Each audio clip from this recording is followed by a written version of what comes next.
Speaker. I call the honourable member Julianne Genta. Tēnā koe, tēnā koutou e te whare, Tēnā. e mana, e nā reo, e nā mata waka e raurau mai nei, tēnā koutou katoa.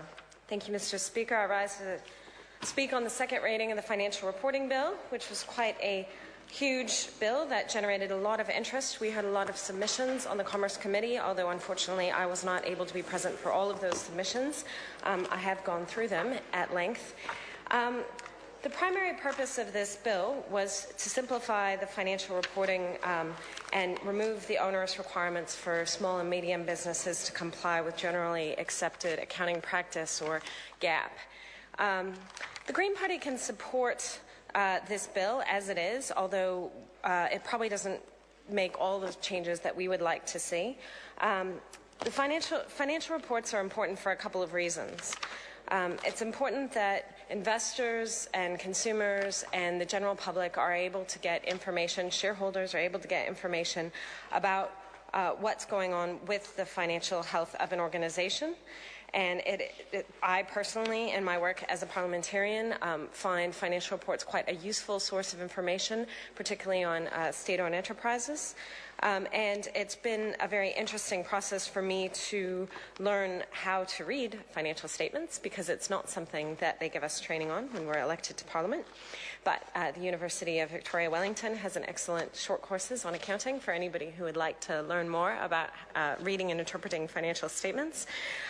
It's really important, and PricewaterhouseCoopers made this point in their submission to the Commerce Committee, that the financial reports are not only important for those who are reading them and using them, but it's also important for the organizations themselves who are going through the process of complying with the financial reports. And having an acceptable standard that large entities are all complying with is extremely important for those reading and using the financial reports, but also for the organizations themselves. But as has been noted by previous speakers, in New Zealand, the requirement for small organizations, and we have quite a lot of small to medium enterprises here in New Zealand, which the Green Party very much supports small business, and we would like to see more great, smart, green entrepreneurial activity and more small business that is helping our society and our economy transition to a sustainable and fair footing.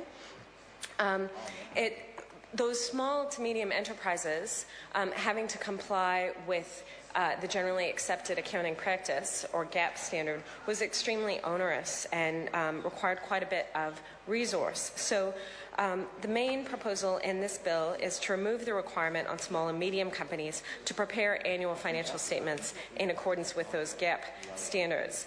And there was widespread support for this change. 4 submitters disagreed with the provisions that define a large entity. 1 stated that fewer firms should be regarded as large, while 3 stated the opposite. I think that the officials did quite a good job in identifying the balance for what should be considered large and what should be considered small to medium. A second proposal in the bill was to require registered charities to prepare financial statements in accordance with accounting standards issued by the External Reporting Board, also known as XRB. All submissions that commented on this issue agreed with the broad proposal, but disagreed with some of the specific provisions. So several submitters considered that the dollar amount for eligibility for simple format cash accounting, that's annual operating payments of less than $40,000, should be substantially increased. No submission stated the amount should be reduced. So we heard from a large number of submitters on the Select Committee, and there was broad support for the bill, but there were quite a lot of small points of disagreement that were raised by submitters.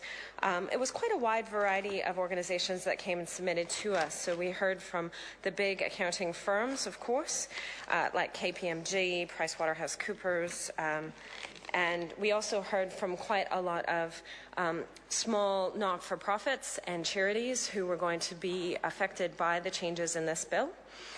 We heard from community law centres, and we heard from companies like Air New Zealand, Meridian, state-owned enterprises, and they all had quite a lot of useful information to bring. I found it a very edifying process sitting on the committee and listening to submissions and reading through the submissions.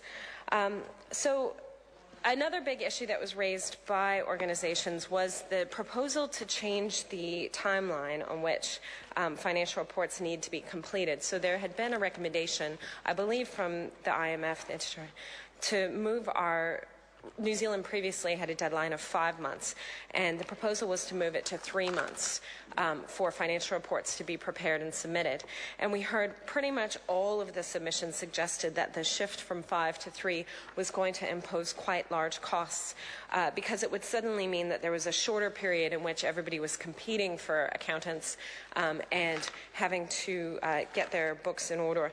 And so I think that the compromise that was reached was that the deadline would be 4 months, so there is a requirement to have those financial reports done a little bit earlier, but not quite the 3-month period. And I suppose that was particularly important to organizations like, for example, retirement villages whose their shareholders and the people investing in those retirement villages don't actually use the financial statements so much as other means to determine whether or not the accounts are being handled properly and that the organizations are in good financial health. And so imposing this shorter time frame on them would impose big costs, and at the same time, it wouldn't necessarily bring any benefits. So I thought that was quite a reasonable compromise to go for 4 months. So it remains to be seen whether there was another change around the true and fair override provision, which previously was something that happened in legislation and now is being incorporated in the accounting practice and accounting standards. So fair and true override allows the reporting entity to depart from the recognized rules and accounting standards if the management conclude that compliance with the standards would conflict with the objectives of financial reporting. In other words, if there was some fact about the financial state of the organization that was going to be less clear by the way that the financial reporting standards require it to be reported, then they do have the possibility to depart from those standards to give that information in a clear and true way. And so the current approach was seen to be working well by the submitters who commented on it. So that was the big four accounting firms, the New Zealand ICA, and there was one other submitter who commented on this, and they thought that it would be best if all jurisdictions use the same approach to measurement and recognition, like those appearing in the standards by the XRB, and that it would be clearer if the issue is covered in legislation rather than accounting standards. And we heard from officials that there were issues with that, and we've decided not to change the bill. So true and fair view issues will be governed by accounting standards rather than prohibited by legislation. So I'm sure that New Zealand citizens at home watching Parliament TV this morning under urgency are absolutely riveted by the detail of the financial reporting.